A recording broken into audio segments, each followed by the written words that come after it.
บายดีพี่น้องวันนี้สิไปขายกระตุกเฮ้ยป๋องหลังจากที่ว่ากินเบียร์มาหลาย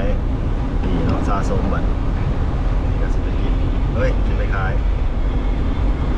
ยังมาเบิ่งว่าสิได้จักกิโลเลยก็สิได้เงินจักกีบเนาะหลังจากที่กินเบียร์มาหลายปีตู้มาขายบัด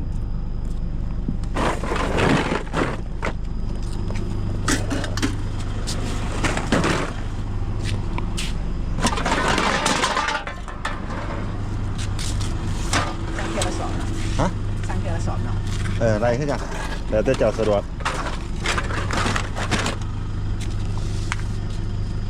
ตัวนี้โล7 ขีดโล7 ขีด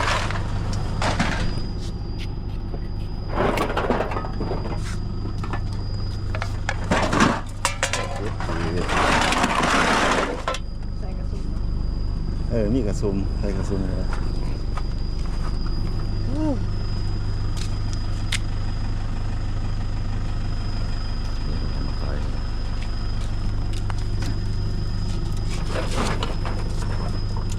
ตัวนี้โล4ซุมมันโล4เนาะโอเคเต็มกระซุมโลเท่าไรคะขาย35บ่เอาโลเท่าไรจักโล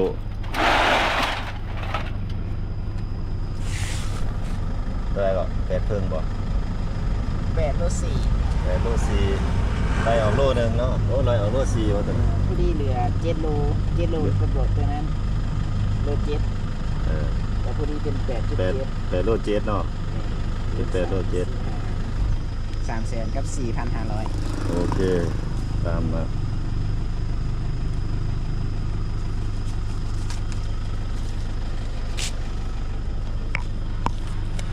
300,000 กับ 4,500ว่าสั่น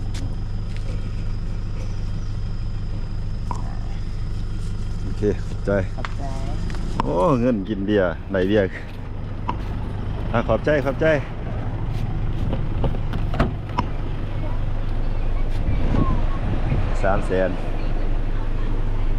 โอเค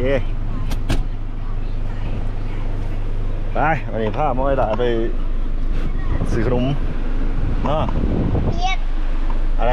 เปียกซื้อข้าวเปียกไปกินข้าวเปียกเพื่อนโอเค